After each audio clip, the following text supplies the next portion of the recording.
რას დავდივით? იმაზე რაც ვაკეთებ და იმაზე მოკლედ დროში. შეიძლება მართლაც ევროპაც გავავოცოთ. Поздравляю весь личный состав. კარგი მანევრია ძალიან. იაპონიაში გადაცემდა. თქვენთან არის ვაშე გადაცემა თენგიზ გოგოტიშვილთან ერთად სპეციალური გამოშვებით. აუცილებლად გვიყურეთ და მოგვიწონეთ ნებისმიერ პლატფორმაზე: YouTube-ზე, TikTok-ზე, Instagram-სა და Facebook-ზე. მე ამასთან ჩემივე სისულელით უნდა ვაღიარო 23 евро და 90 ევროცენტი დავკარგე პრაქტიკულად. ერთ-ერთ საიტზე შევიძინე მომსახურება, რომელიც მაინც და მაინც არ მჭირდებოდა. მის გარეშე არაფერი არ დამიშავდებოდა. და ამიტომ ვთვლი, რომ ეს თანხა დავკარგე. მაგრამ ახლა გამოჩნდა კაცი, რომელმაც დაკარგა $607 მილიონი, $607 მილიონი და ამბობს, რომ არ ნერვიულობს. მე ჩემს არასრულ 24 ევროზე ახლაც ნერვიულობ, 2-3 კვირა გავიდა, ის თავის $607 მილიონზე თურმე არ ნერვიულობს. ვინ არის ეს კაცი? ბორის ივანაშვილი. მისმა ადვოკატებმა რამდენიმე დღის წინ გაავრცელეს წერილი და მე ახლა ამ წერილს წაგიკითხავთ. ნაწილს ბიძინა ივანიშვილმა ზუსტად იცის, რომ რა შედეგითაც უნდა დასრულდეს სასამართლო და სავარაუდოდ ორი ინსტანციის კვალდაკვალ მესამე ინსტანციაშიც გავიმარჯვებთ, ამ თანხების დაბრუნება არ მოხდება. ბატონი ივანიშვილი და მისი ოჯახი ამ თანხების გარეშეც აგრძელებს ერთის მხრივ ჩვენი ქვეყნის მშვიდობისა და ეკონომიკური სტაბილურობის დაცვას და მადლობა ამისთვის, მეორე მხრივ კი საქველმოქმედო საქმიანობას. ამისთვისაც ძალიან დიდი მადლობა. ამას ამბობს ივანაშვილის ადვოკატი 24 ნოემბრის წინ, როდესაც ბრიტანეთში უნდა შედგეს სასამართლოს სხდომა და ამ სასამართლომ უნდა დაადგინოს $100 მილიონი ბედი. მიიღებს თუ არა ბორის ივანაშვილი $607 მილიონს. კიდევ ერთხელ ვამბობ. იძახის არ უნერვიულობო, მაგრამ მართალი გითხრათ ცოტა მეეჭვება. ამავე წერილში, რომელიც ადვოკატებმა გამოაქვეყნეს, ისინი ამბობენ, რომ ჩვენ არაფერი ვიცოდით ლონდონში დაგეგმილი სასამართლოს სხდომის შესახებ და ეს ყველაფერი გავიგეთ ოპოზიციონერი დეპუტატისგანო. ოპოზიციონერი დეპუტატი, ვისგანაც თურმე ივანაშვილის ადვოკატებმა გაიგეს მათივე პროცესის შესახებ, არის ირაკლი აბესაძე. ამიტომ მოდი ჩვენ ახლა ირაკლი აბესაძეს ვკითხოთ, ზუსტად რა იქნება, რა მოხდება ლონდონში, რა შეიძლება მოხდეს, რას უნდა ვეულდეთ და რას არ უნდა ვეულდეთ. ირაკლი, გამარჯობა. ჩვენ სულ გვესმის, რომ ბორის ივანაშვილმა წლების წინ ფული მისცა ჩააბარა შვეიცარიულ ბანკს, რომელმაც რაღაც საქმეში დააბანდა ეს ფული, მაგრამ ფული წააგო, მე ივანაშვილმა მოუგო პროცესი, მაგრამ ფული მაინც ვერ მიიღო. და ახლა უჩივის სინგაპურსა და ბერმუდაში. მოდი გავგვარკვიოთ. რა კავშირი აქვს სინგაპურს, ბერმუდას, ახლა ლონდონს თურმე და შვეიცარიას? რატომ განიხილება ეს საქმეები ესე მსოფლიოს სხვადასხვა წერტილში? ხო, მეც მირჩევნია გლეხურად აგიხსნა, იმიტომ რომ იქ ბათქო და ბევრი ფინანსური და ისეთ დეტალი. ანუ ბიძინამ ეს თავისი $1 მილიარდი რუსეთში რო რაღაც აქტივები გაყიდა, აიღო, მიიტარა შვეიცარიის ბანკში და უთხრა რომ მოკლედ ეს ფული ამუშავეთ ისე, რომ ეს შემოსავალი მივიღო. ანუ რაღაცა ფინანსურ ინსტრუმენტებში რომ გამოეყენებინათ. ხა რატო არის სინგაპურში და რატო არის ბერმუდაში? ამათ მაიღეს და ეს ფული მიცეს მაგალითად Credit Suisse Life ბერმუდაში დარეგისტრირებულ მათ კომპანიას, რომელსაც იქ რაღაცა ასე ვთქვათ ტრანზაქციები უნდა ეკეთებინა. მეორე ნაწილი წავიდა სინგაპურის მიმართულებით, ანუ მისი ფული ტრიალებდა მაგ მიმართულებით და საბოლოო ჯამშიც დავები მოხდა მაგ ორ იურისდიქციაში. ერთი არის სინგაპური, სადაც $400 მილიონზე მეტზე იყო დავა, რომელიც მოიგო, დასრულებულია, თუმცა აღსრულება ვერ შეძლო, იმიტომ რომ დაეწია ამერიკის შეერთებული შტატების სანქციები შარშან დეკემბერში და გემახსოვრება, რომ იქ ხაზგასმით ითქვა, რომ ბიძინას ქონებაზე და კომპანიებზე სანქციები არ ვრცელდებოდა, გარდა ერთისა, ეს იყო სინგაპურში მიმდინარე Credit Suisse-თან მიმდინარე დავა და შესაბამისად ეს პირდაპირ გაიყიდა. მეორე ნაწილი მიდიოდა ბერმუდაში. ბერმუდის სასამართლოში, თვითონ ბერმუდაში, რომელიც სამართლებრივი თვალსაზრისით გაერთიანებული სამეფოს იურისდიქცია, ორივე ინსტანცია მოგებული აქვს ბიძინას და როგორც უზენაეს სასამართლოა, ასე მესამე ინსტანციის, ანუ საკასაციო ინსტანციის სასამართლოდ ბერმუდასთვის არის ლონდონის უმაღლესი სასამართლო. ეს კონკრეტულად ის სასამართლო, რომელმაც ეს დავები განიხილა ივნისში და ახლა 24 ნოემბერს უნდა გამოაცხადოს გადაწყვეტილება. თვითონ ამბობს, რომ მოვიგო ეს თანხა მაინც არ მომცემენო. და რატომ არ მომცემენ ეგ ოპოზიციონერებმა ჩემზე უკეთ იციანო. ახლა ოპოზიციონერს გეკითხები, რა იცით ამისთანა? მართლა ვერ მიიღებს ამ ფულს? მოგების შემდეგაც დგება უკვე ორი საკითხი. ერთი ხო არ ვრცელდება ამერიკის შეერთებული შტატების სპეციალური ლიცენზია, რომელიც ივანიშვილის დასანქცირების დროს გამოსცეს ამ თანხების აღსრულებაზეც, იმიტომ რომ იქ პირდაპირ წერია, რომ ეს ლიცენზია კრძალავს სინგაპურში მიმდინარე კრედიტსვისთან მიმდინარე დავიდან გამომდინარე ივანიშვილისთვის მიკუთვნებული თანხების აღსრულებას და მისთვის გადარიცხვას და იქვე არის დათქმა, რომ სხვა დაკავშირებულ დავებზეც იგივე შეზღუდვები გავრცელდეს. ხა ეს თქვათ სხვა დაკავშირებული დავა არის თუ არა, თქვათ ივანიშვილის დავა კრედიტსვისთან ბერმუდაში, ну ახლა 100% თავს ვერ დავდებ. მე მგონია რომ ეს 100-ია და ამერიკის შეერთებული შტატების სანქციების გამოც კი ეს 67 მილიონი დოლარი არ აღმოჩნდება ივანიშვილის საკუთრებაში, ხო, ივანიშვილის ანგარიშზე. და მეორე, რა თქმა უნდა, ეს არის უკვე გაერთიანებული სამეფოს სანქციები, რომელიც ყველამ კარგად ვიცით და არა მხოლოდ ვიცით, საჯარო განცხადებები კეთდება, თუნდაც ბრიტანეთის პარლამენტში ხო არა ერთი მოგვისმენია და წინა კვირაშიც იყო ერთი კონკრეტული დეპუტატის განცხადება ბრიტანეთის თემთა პალატიდან, სადაც საუბრობენ ივანიშვილის სანქცირების აუცილებლობაზე, ანუ იქ ფაქტია, რომ დღის წესრიგში აქტიურად დგას ამ საკითხზე მშელობა და სულაც არ არის გამორიცხული, რომ ძალიან მალე ივანიშვილს გაერთიანებული სამეფოს სანქციებიც დაეწიოს და შესაბამისად ამ თანხის აღსრულება არ მოხდეს. მოდი ახლა გლეხურად ვიკითხავ და გლეხურ პასუხს, მარტივ პასუხს ვითხოვ. სასამართლომ უთხრა ეს ფული შენიაო. მაგრამ არ მოგცემო. და რა მოტივი აქვს სასამართლოს, რომ ადამიანს ფული თან მისცეს, თან არ მისცეს? რა შეიძლება ამის უკან იდგას? როდესაც ბერმუდაში ორივე ინსტანციის დავა მოიგო ივანიშვილმა, შემდგომ მიმართა სასამართლოს და თხოვა, რომ მომეცით მე ეს ფული, მოდი აღვასრულოთ, სავარაუდოდ იცოდა რა, რომ მალე დაეწევა, ასე ვთქვათ, სანქციები გაერთიანებული სამეფოსიც, მოითხოვა, რომ მომეცით მე ეს თანხა და მე ლონდონში წაგების შემთხვევაში ამ თანხის უკან დაბრუნებას ვუზრუნველყოფ ჩემი ქონებით, რომელიც თანაინვესტირების ფონდის საკუთრებაში აქვს, რომელიც რეგისტრირებული არის ლუქსემბურგში და საბოლოო ჯამში კაიმანის კუნძულებზე და ძალიან საინტერესო იყო სასამართლოს პასუხი. პირველი სასამართლომ თქვა, რომ შენ ხარ სანქცირებული ამერიკის შეერთებული შტატების მიერ და მაღალია ალბათობა, რომ კი დღეს მეუბნები, რომ ეს და ეს ქონება გაქვს, მაგრამ შენ ეს ქონება გადამალო საქართველოში. მე აგზელებ სასამართლო მსჯელობას. თუ კი შენ ამ ქონებას გადამალავ საქართველოში შენ საკუთრებაში არსებულ ქონებაზე აღსრულება იქნება შეუძლებელი, იმიტომ რომ შენ გაქვს გადაჭარბებული გავლენა ქართულ სახელმწიფოზე და სახელობითად იყო მითითებული, შენ გაქვს ძალიან დიდი გავლენა სასამართლოზე. და რა მოტივი აქვს სასამართლოს, რა არგუმენტი აქვს, რა სამტკიცი აქვს, როგორც ბორია ივანაშვილი ამბობს ხოლმე, რომ ივანაშვილს გავლენა აქვს ქართულ სასამართლოზე. ამას ხომ საქართველოში არავინ არ აღიარებს? სხვაშორის ყავდა ექსპერტად ჯონი ხეცურიანი ჩაყვანილი ივანიშვილს, რომელიც ამტკიცებდა, რომ მე არ მინახავსო სამოქალაქო საქმეო, სხვაშორის დაკონკრეტებული იყო სამართლიანობისთვის უნდა ვთქვათ, არ მინახავსო სამოქალაქო საქმეო, რომელზედაც ივანიშვილს გავლენა მოეხდინა სასამართლოში, რომ ის ასეთად გადაწყვეტილიყო, მაგრამ რა თქმა უნდა, ბერმუდას სასამართლომ ამ მოწმის ჩვენება არ გაითვალისწინა. თავად ივანიშვილმა გააკეთა αφიდავიტი, ეს არის სამართლებრივი გარანტიის მიცემა, სამართლებრივი შინაარსობრივი განცხადების გაკეთება, ასე ვთქვათ, მარტივ ენაზე რო გავმარტო, გააკეთა αφიდავიტი ბერმუდის სასამართლოს წინაშე და დადო პირობა, რომ თუ თქვენ მე ამ თანხას მომცემთ, მე ვდებ პირობას, რომ არ ჩავერევი სასამართლოს საქმიანობაში და არ მოვახდენ ზეგავლენას თუ ჩემ წინააღმდეგ.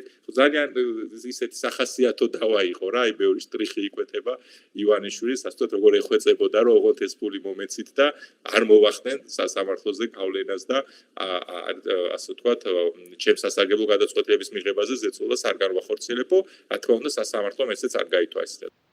ერთსა და იმავე საკითხს უტრიალებს სულ. საიდან იცის ბერმუდას სასამართლომ?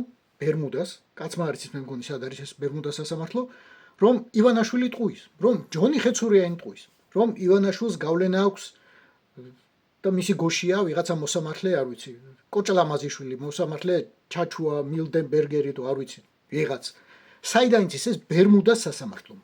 ასევე ძალიან საყურადღებო იყო ხშირად ხსნენია ჩვენ რომ რეზოლუციებს ჩალისფასი აქვს განცხადებები დაახვიონ და ასე შემდეგ რა ბევრი არაკორექტული და ძალიან თავხედური განცხადება ხო ივანიშვილის მარიონეტებისგან სხვათა შორის ბერმუდას სასამართლომ სამართლებრივი შეფასება მიცა არა მხოლოდ ამერიკის შეერთებული შტატების მიერ დაწესებულ სანქციებს, არამედ მოიყვანეს მაგალითებად ევროპარლამენტის რეზოლუციები, ევროკომისიის განცხადებები, საერთაშორისო გამჭვირვალობის კვლევები და დასკვნები და თქვა ბერმუდის სასამართლომ პირდაპირ, რომ მე ვთვლი, რომ ეს არის პირდაპირ მტკიცე, ეს არ არის ირიბი მტკიცებულებები, ინგლისურად ვთქვათ hearsay, ანუ რომ რაღაცა გაგიგია, არა, ეს არის პირდაპირ მტკიცებულებები იმის, რომ შენ მიტაცებული გაქვს და უბრალოდ გადაჭარბებული ზეგავლენა გაქვს ქართულ სასამართლო სისტემაზე, ანუ სამართლებრივი ძალა მიანიჭა, აი ის ზუსტად იმ რეზოლუციებს, რაზედაც ქართული ოცნების წარმომადგენლები ხშირად გვესაუბრებიან, რომ არანაირი მნიშვნელობა არ აქვს, ანუ ივანიშვილმა სწორედ აი იმ რეზოლუციებზე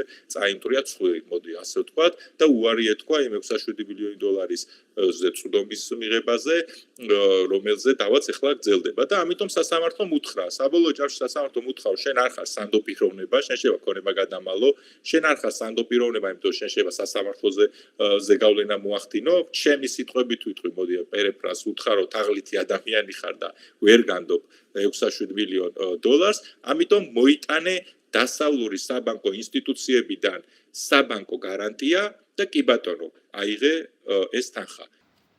ანუ მართლა Deep State-თან გაუგზავნია და Deep State-ს გარანტია არ მიუწია, ხო?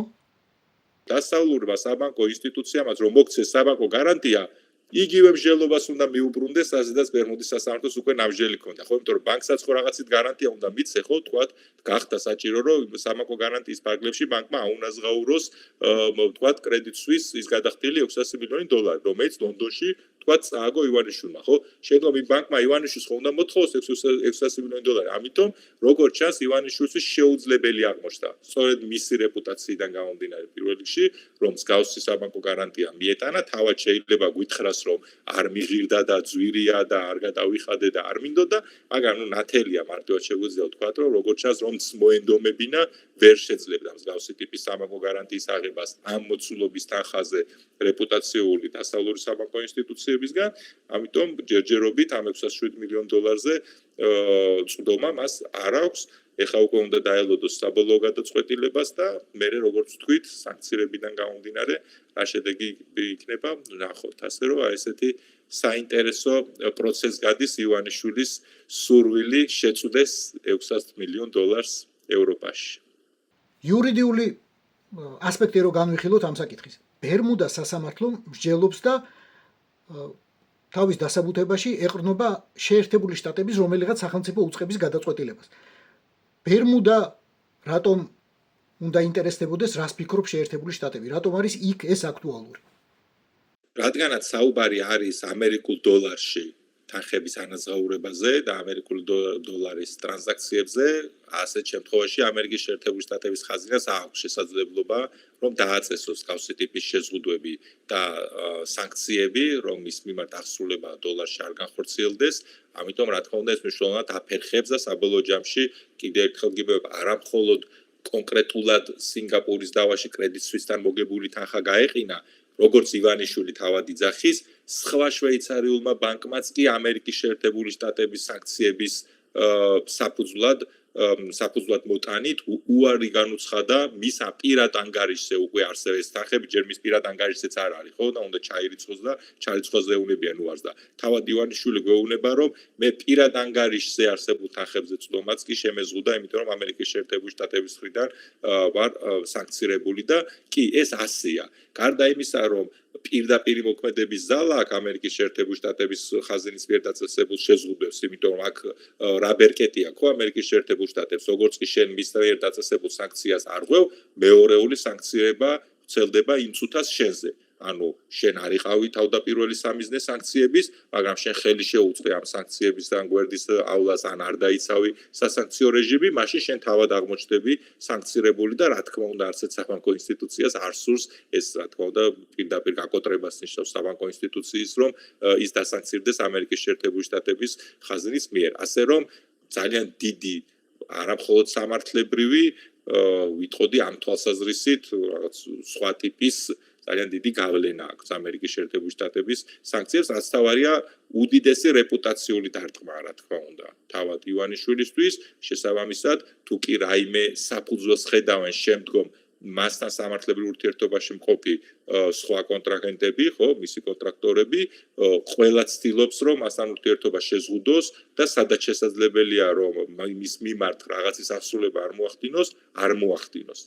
ამერიკის მიერ დასანქცირების გარდა კიდევ შეიძლება რაიმე სხვა არგუმენტი ეწეროს? მე მაგალითად გონია, რომ გარდა ამერიკის შეერთებული შტატების მიერ დაწესებული სანქციებისა, სხვა საფუძვლებიც იქნება მითითებული, რატომ აქვს მაგს პირად ანგარიშებზე ცდომა შეზღუდული. ისევე როგორც ბერმუდის სასამართლომ ერთ-ერთ საფუძვლად მოიტანა ამერიკის შეერთებული შტატების მიერ დაწესებული სანქციები, თუმცა შემდგომ განავრცოდა ბევრი სხვა საფუძველიც დაუდო, რატომ არ მიცა შუალედური ცდომა იმ $600 მილიონ ივანიშვილს და საფუძვლები კი გითხარი. მეორეჯერ ვისმენთ ამ განცხადებას ივანიშვილის იურისტებისგან, ეს სხვათაშორის არავის მიუკვლევია, თავისი ინიციატივით გააჟღერა და გამოიტანა სააშკაროზე, რომ არსებობს კიდევ ერთი შვეიცარიული ბანკი, რომელიც მიზღუდავს თანხებზე ცდომას და მას არც ერთხელ არ უთქვამს, რომ რაიმე ტიპის სასამართლო დავა ამ ბანკთან აქვს. ამ ჯულიუს ბაიერში როგორც ხვდები, ფული იმიტომ შეიტანა, რომ კრედიტ სუისთან გაუფუჭდა ურთიერთობა. და ჯულიუს ბაერმაც მოუტეხა თუ რამეში ჩადო და დაიკარგა ის ფული. იმ მეორე ბანკს რაღაც ერჩის, რაღაც ელდავება კონკრეტულად. ნაშოვნი ფული მიქონდა იქ და ჩვეულებრივი, აი როგორც მე და შენ რავი, ალბათ $1000 გვიდევს არ რაღაცა TBC ბანკში, ეგრე გიქონდა ეს მეორე ჯულიუს ბაერი რა, რომელიც პირადი, ასე ვთქვათ, როგორც ჩანს, პირადი საჭიროებისთვის იყო. ამას ისევ მისი განცხადებებიდან გამომდინარე გეუბნები, ზუსტად არ ვიცი, მაგრამ თვითონ თავად რასაც ხსნის და ყვება, ასეა. ფული საბრუნავად მოგების მისაღებად მიცა კრედიტ სუის, ეს დაახლოებით მილიარდზე მეტი და ახლა ამბობს, რომ რა ქვია, მოკლედ 2 მილიარდამდე. და სხვაშორის ძალიან საინტერესო დეტალი ესეც მქონდა დათვლილი, რომ ხშირად იმეორებენ, რომ Deep State-მა და დასავლეთის აგენტებმა გააკოტრეს კრედიტ სუისი, იმიტომ რომ ივანიშვილს შეუქმნან პრობლემები და დავინტერესდი და ვნახე, რომ როდესაც კრედიტ სუისი წავიდა გაკოტრებაში, $1.5 ტრილიონ აქტივებს მართავდა. ივანიშვილი ამბობს, ჩემი იყო 2 მილიარდიო, ანუ 0.13% იყო სრული პორტფელის, რა ქვია, კრედიტ სუისის ივანიშვილის მიერ მისთვის სამართავად გადაცემული ფული, ხო, თავის დროზე ეს 2 მილიარდი სულ ჯამურად, რა ქვია, და შეუკრებოდა რომ ენდოს სიტყვაზე რომ 2 მილიარდი მიცა, მიუხედავად იმისა, რომ დავა დაახლოებით $1.1 მილიონზეა, ხო? ანუ გამოდის, რომ 0.13%-იანი პორტფელის გამო გააკოტრეს $1.5 ტრილიონიანი კორპორაცია, ასე ვთქვათ, რომ ივანიშვილის პრობლემები შეექმნათ. ასევე ეს რა თქმა უნდა აბსურდია. და რაც შეეხება, ანუ ფული ქონდა მოგების მისაღებად და სამართავად აქ კრედიტ სუისში, ჯულიუს ბაერი, როგორც გითხარი, როგორც ჩანს, რაღაცა თანხები, რასაც აგროვებდა, ან მოგება უკვე რაც ქონდა, იქ გადაქონდა და იქიდან მერე როგორც სახარჯო ფულს მოდი, ასე ვთქვათ, ესე საიდანაც ხარჯავდა და ეგ ფული აქ როგორც სახის პირადი ანგარიშებით, სოლისაც და შვილებისაც გაყიდული. არა მხოლოდ თავისი. ადვოკატების განცხადებაში საუბარი იყო, რომ ბორის ივანაშვილი გააგრძელებს თავის ქველმოქმედებას და, რა თქმა უნდა, მშვიდობაზე ზრუნვას, ჩვენზე ზრუნვას თორე. წლების განმავლობაში ჩვენ გვესმოდა, რომ ეს კაცი არის მთავარი პანამელი, უდიდესი პანამელი ინვესტორი. ახლა მე ეჭვმაქვს, რომ პროჭორილური პროპაგანდა მოტრიალდება ასეთი მიმართულებით, რომ გითხრას, აი ეს Deep State-ი ხელს უშლის ბატონ ბიძინას, რომ გახდეს უდიდესი სინგაპურელი ინვესტორი, უდიდესი ბერმუდელი ინვესტორი. მგონია, რომ ამას გვეტყვიან. ის აქტივები, რაც მას საქართველოში აქვს, ის აქტივებიც კი გახსოვს, რომ რეგისტრებული ქონდა მუდმივ სულ სადღაც ოფშორებში. პანამა, ბრიტანეთის ვირჯინია, კაიმანის კუნძულები და ასე შემდეგ. 2024 წლის დასაწყისში დაიწყო ოფშორებიდან გამოქცევა, სხვაშორის მაშინაც ამ თემას ძალიან დეტალურად, რა ქვია, ვეჭექი. მაშინ ყველა ეს აქტივი უბრალოდ გადმოაფორმა, თვაც საქართველოში არის აი მაგალითად შუშის სასახლე მისი სოლოლაკის. მიუხედავად იმისა, რომ დგას სოლოლაკში, საბოლოო ჯამში რეგისტრირებული იყო რომელიღაცა ოფშორში, შესაძლებელია პანამაში. შეიძლება მეშლება, მაგრამ არსებითი მნიშვნელობა არ აქვს, ხო?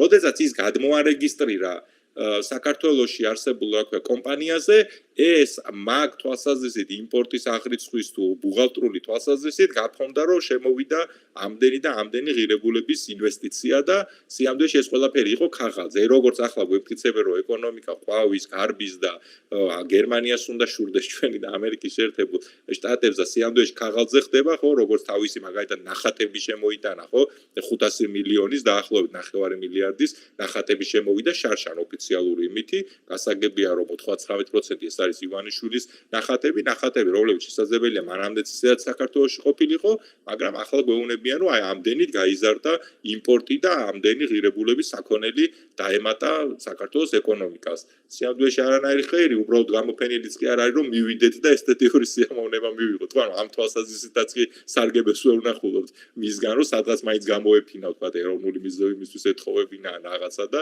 წელიწადში ერთხელ მაინც აწყობდეს გამოფენას რომ ხალხმა დაათვალიეროს არა ამასაც არ აკეთებს ხო სადღაც სარდაფში უდევს სამაგიეროდ მაგ თვალსაზრისით აღრიცხვის და რაღაცა საგადასახადო მიზნებისთვის თუ ბუღალტრული მიზნებისთვის თუ იმპორტის მიზნებისთვის შემდგომ ეს გატარებულია ისე რომ თითქოს რაღაცა მნიშვნელოვანი მოხდა მე და შენთვის და ქართული საზოგადოებისთვის და მე აი ამ ქაღალდზე არსებული ციფრებით ასე ვთქვათ ცდილობენ რომ პოლიტიკური ქულებიც დაიწერონ მაგრამ ნუ რეალური სიტუაცია სხვა არის ესე იგი რა გამოდის აღმოჩნდა მსოფლიოში სასამართლო რომელზეც ივანაშვილს გავლენა არ აქვს და მაინც და მაინც ის სასამართლო უწოდებს ამ კაცს ახლა თაღლიც პირველად უნახეთ პრინციპში როდესაც სასამართლომ დაახასიათა ივანიშვილი როგორც არასანდო როგორც სასამართლო სისტემაზე გადაჭარბებული ზეგავლენის მქონე და საბოლოო ჯამში კიდევ ერთხელ როგორც ჩემი სიტყვებით პერიფრაზირებთ თქვა როგორც თაღლითი და ამიტომ თანხაზე წვდომა არ მიცა ეს ამ ჩემი აზრით ის გადაწყვეტილება ძალიან მნიშვნელოვანია და რაც მეტჯერ შევახსენებთ საზოგადოებას რომ მარტო ჩვენ კი არ ვფიქრობთ ასე